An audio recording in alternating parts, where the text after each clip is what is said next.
Hello. My name is Tanvi Bajpai, and today I'll be talking about our paper Revisiting Priority Case Center, Fairness and Outliers. This is work that was done with Deeparnab Chakrabarty, Chandra, Chekuri, and Maryam Negahbani. So like my title suggests, I'm going to be talking about a version of the classic K-center problem. So recall that the K-center problem, in it we're given a metric space of points and an integer k. And we want to find a subset S of at most k points that we'll call centers in a way that minimizes the maximum distance between a point and its closest center. So in this example, k is set to 3, which means that we want to find 3 centers, and the value of our solution, the quantity that we're trying to minimize, is the farthest a point must travel to reach its closest center, which here is shown by the arrow. Another alternative way of writing this same objective that is going to be useful to us is to say that we're looking to minimize this quantity alpha such that the distance between any point and its closest center is at most alpha. So the priority K-center problem was introduced by Plesnik back in 1986, and in it, along with the metric space and the integer k, we were given a priority value for each point.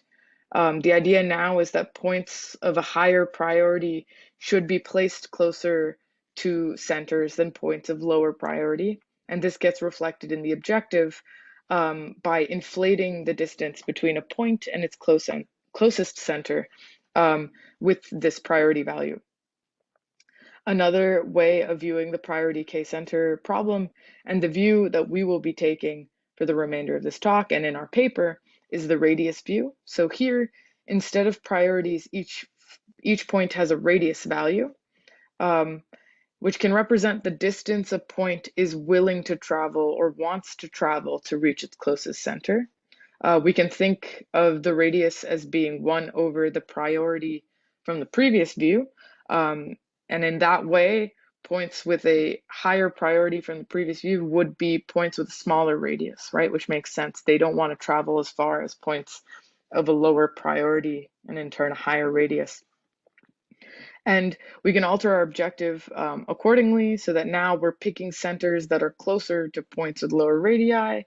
More specifically, we're minimizing the largest factor any point is going to have to travel outside of its radius to reach its closest center. To see how the priority K-center problem differs from the K-center problem and how their solutions would differ, normal K-center problem will pick centers that tend to be, in the center of natural forming clusters in the data set. But in priority K-center, we'll have points that now have this added radius value to them. And so it could be the case that the centers, the orange points that we chose to be centers in the previous example, they might have large radius values, right? Meaning that they're more okay with traveling a farther distance to reach a center, or at least more okay than these blue points, which have much smaller radius values. And so now if I were to pick the orange points as centers again, I would negatively impact the objective because now the points with smaller radius values have to travel much farther outside what they're willing to than points with larger radius values. And so a better solution for priority K-center might be one that places centers either on or near points with smaller radius values. It's important to note here that if I'm given an instance of priority K-center where all the radius values are the same, that is just the normal K-center problem. So all the hardness results for K-center will be applied to priority K-center. So we already know that K-center is NP hard to approximate better than 2, and so will priority K-center. And we also know 2 different 2 approximation algorithms for the K-center problem. And along with K-center, plenty of the offshoots or different versions of this K-center problem have been studied, and we have many results having to do with them. Priority K-center, on the other hand, hasn't really been touched since 1986. In fact, it seemed to be largely forgotten since Plesnik's work, and Plesnik does give a two approximation algorithm for it. But like I said, not much has been done since then. But the recent motivation for priority K-center, for studying priority K-center, and the reason we'll be talking about it is that nowadays studying fair versions of clustering problems, like fair types of K-center problems, has become very popular. Um, and more specifically, two very recent works that have to do with fair clustering implicitly use the priority K-center problem formulation, but both of them seem to be unaware of Plesnik. Um, so priority K-center, there's already a two approximation algorithm for it. And so we're now more interested in the outliers version of the problem. So for reference, the K-center with outliers problem, in it, we're given our metric space, our integer k, and we're also given a parameter m, which is meant to represent the number of points we're required to cover, right? If m is the total number of points in the metric space, this problem will be identical to the normal K-center problem. But now our objective is to find K-centers that will cover m points, m inliers, and the value of our solution after we place these centers are going to be the largest distance between an inlier and its closest center. So in this example, if we were required to cover all points, like in the normal K-center problem, our solution would be impacted by this point in the far right, top right corner. And that is going to impact the location of one of the centers as well as the value of the solution we get. But if we relax our m value even by 1, right, we can make this point an outlier and we can get a different center, and the value of our solution is going to be much smaller because it's no longer affected by this noisy outlier point, or this point that we've now assigned to be an outlier. So K-center with outliers has also been thoroughly studied. It is hard to approximate, NP hard to approximate better than 2, and for the long time, a combinatorial 3 approximation algorithm was the best known approximation algorithm. It was developed in 2000 by Charker, Cooler-Mount, and Narasimhan. And it was the best known result until 2017, where LP-based 2 approximation algorithms were developed, and these algorithms are tight. And like I said before, the focus of our work is going to be the priority K-center with outliers problem. It's the same general idea of problem formulation as with K-center with outliers, and that now we only need to cover m points rather than the entire set of points. But now each point has a radius value, and we have the priority objective that takes into account the radius values of the inliers. And so the main result of our paper is a versatile algorithmic framework to approximate the priority K-center with outliers problem. It is based off of the LP relaxation-based approaches of K-center with outliers, and it gives us a 9 approximation for this problem. This will be what the remainder of this talk will be about. But it's important to mention that our framework will also give us tighter results in certain special cases of the PKCO problem. For instance, if the radii are all powers of 2 in the PKCO instance, then we can actually get a 5 approximate solution. If there are only 2 different types of radii, so all points are either radius A or radius B, we can get a 3 approximation algorithm, and we also show that this is tight. So on top of our framework for approximating PKCO, we were also able to show that Plesnik's approach is also quite versatile in that we can extend it to other priority problems, such as priority K-supplier. So the K-supplier problem is a more general version of the K-center problem, where now the point set is made up of points that are facilities and points that are clients, and centers can only be placed at facilities, and we're only required to cover the clients. We can also show that Plesnik's approach can be extended to handle matroid or knapsack constraints for a priority problem, meaning that instead of needing to pick K centers, so instead of having a cardinality constraint on the centers, which is that K value, we can have priority problems and center problems that have a matroid constraint on the resulting center or a knapsack constraint. And finally, we were able to show that our framework for PKCO can also be adapted to give a 9 approximate algorithm for priority matroid center with outliers, and a 14 approximate algorithm for priority knapsack center with outliers, which is nice for us.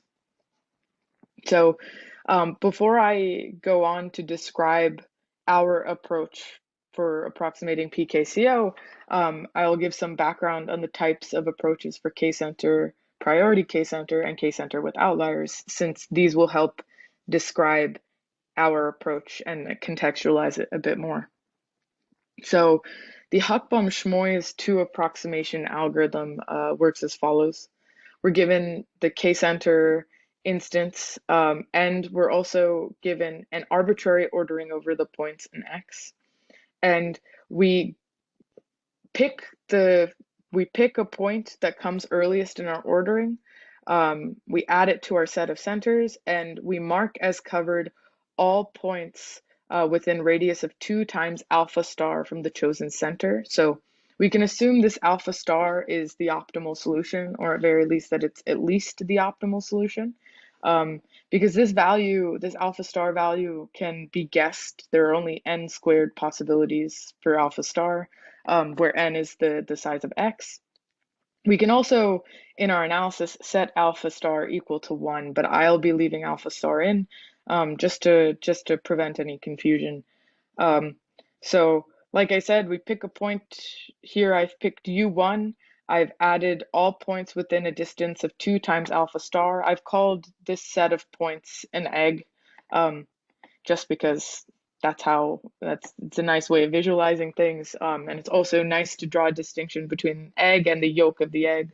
So in this image, the yolk represents all points within a distance of alpha star from the chosen center. And once I've picked that center, once I've covered or marked as covered the points in its egg, I pick another center. This next point will be the point that comes earliest in the ordering, or it's the earliest uncovered point in the ordering I give. And I do the same thing. I chose it, I add it to my set of centers, and I keep going until I've marked as covered all points, right?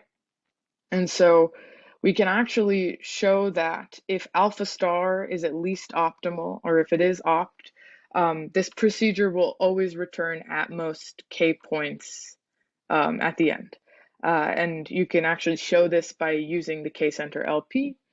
One thing that I'm going to point out here is that the Huckbaum-Schmoyes algorithm originally does not take in an arbitrary ordering of points, right? It just picks points arbitrarily as the loop goes on. We've rewritten it in this way to take in an ordering because this will help us adapt it for K-center with outliers. It'll also help us talk about Plesnik's two approximation algorithm. So Plesnik's algorithm is nearly identical to that of Huckbaum-Schmoyes, but the main differences lie in the ordering that we're picking points in. So Plesnik chooses points in order of increasing radius, and also the eggs that we mark as covered in each round are now made up of all points V that are within distance of 2 times alpha star times RV of the center we picked in that round. We can again show that this procedure will return at most K centers if alpha star is at least optimal. And again, this analysis can be done via the priority K-center LP. So when we try to now address the K-center with outliers problem, we're unable to use this Huck-Bump-Schmoyes-Plesnik or Huck-Bump-Schmoyes type approach, mainly because we no longer need to cover all points. Our stopping condition does not have to be that we cover all points, because we have this new parameter m, and we're only really required to cover m points. But because of this, I can't just continue this picking centers until I cover M, because now I can't guarantee that after I've covered M points, I will end with K centers. And so to address this issue and just the way the combinatorial 3 approximation algorithm works for K-center with outliers is now we pick centers in the center we add in every round is the point that has the densest yolk or the heaviest yolk. This is part of the reason I'm using eggs. But essentially, I pick a point that has the most uncovered points within distance of alpha star of that point. And then I mark as covered all points within radius of 3 times alpha star. So notice here my egg is bigger, and also the condition I'm using to pick points is bigger. And I repeat this k times, right? So now I'm not waiting to cover m points, I'm picking k. And you can actually show that if alpha star is at least optimal value, once you pick k centers, you'll necessarily cover at least m points. And it's a nice algorithm. It's a very simple algorithm, but it's not, good enough to get us the 2 approximation factor or to get us a tight result. And the way the tight LP-based 2 approximation algorithms work is they pick centers using this quantity called cov, right?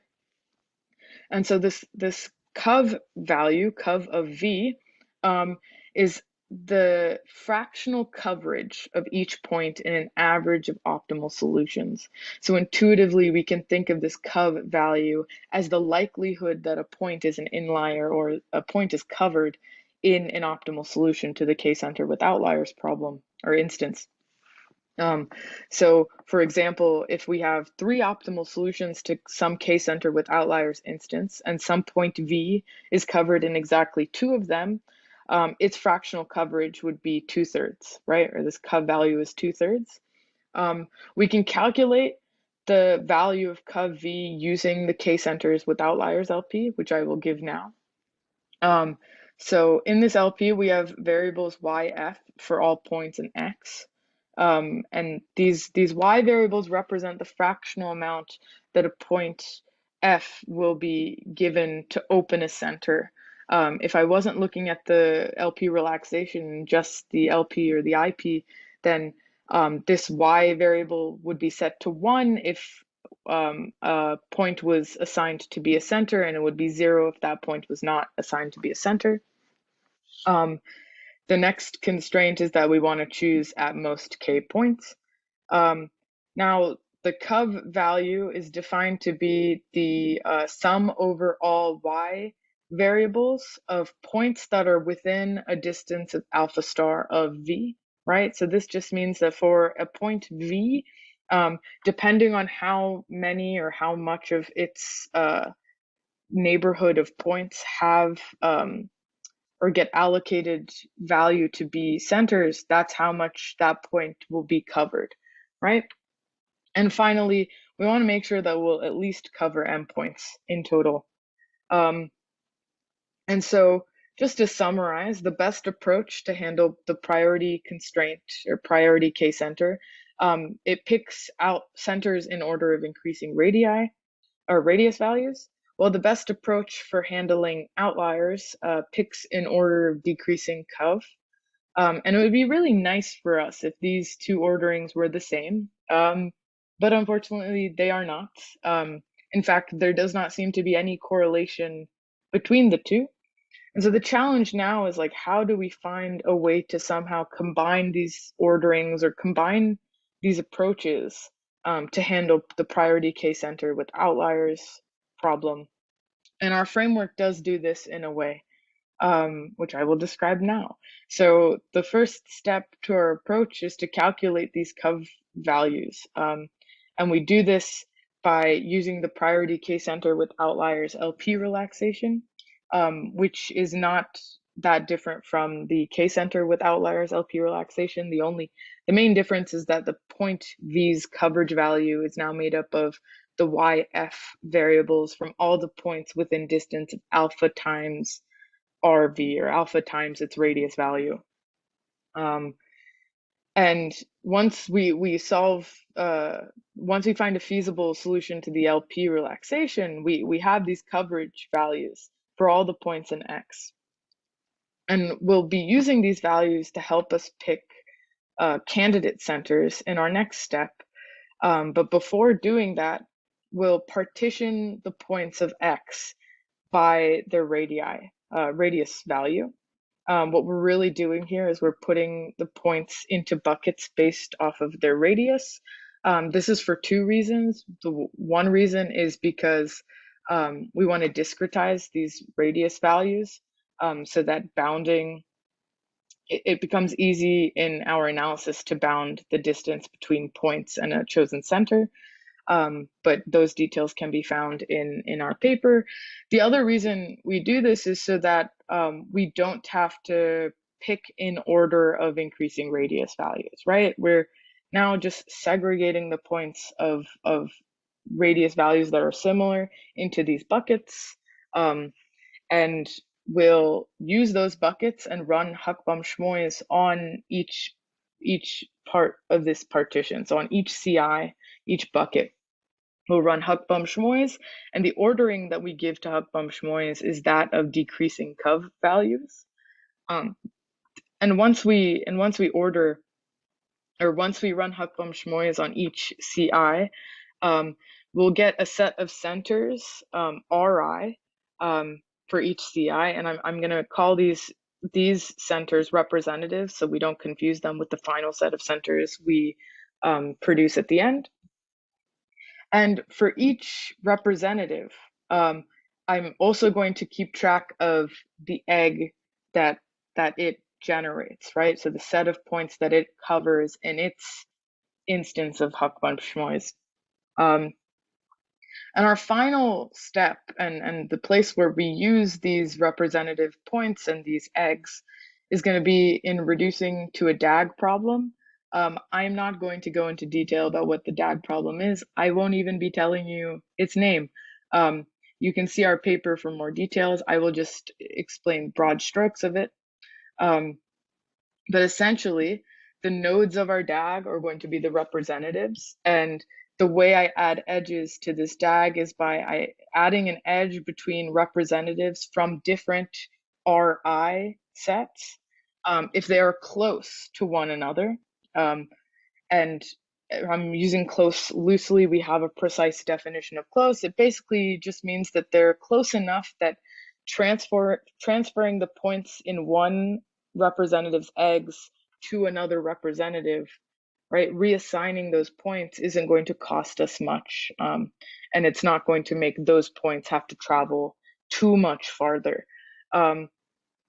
And along with the edges, we're going to assign every node in this DAG, every representative, a value or a weight that is going to be set to the cardinality of its respective egg, so the number of points it ends up covering in its egg.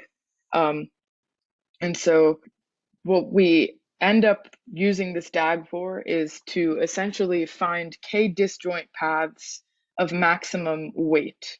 And the paths are going to represent these collections of eggs that are going to be our final clusters. We want to find K of them because we want K centers and with them K clusters at the end. And we want them to have maximum value, but really we want them to have total value at least M, right? Because we want the total of all these disjoint paths to cover at least M points. And so let's assume for now that we will always be able to find these K disjoint paths of value at least M. All that's left to determine now is which point to actually assign to be the center. And I hope that it's obvious that we should pick the point that is the sink of each of our chosen paths, because that is going to be the point with the smallest radius. And that's the point that needs the center closest to it in a way. So we pick the sinks of all K of these disjoint paths, which means we're returning K centers and K clusters. And because our radii are discretized to powers of 2, we're able to bound the distance between points along these paths by 9, which gives us this 9 approximation.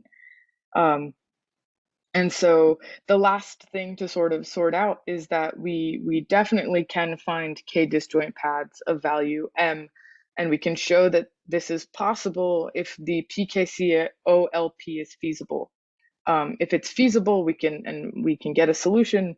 We can use that solution to actually find a solution to this DAG problem. Like I said before, all the details can be found in our paper.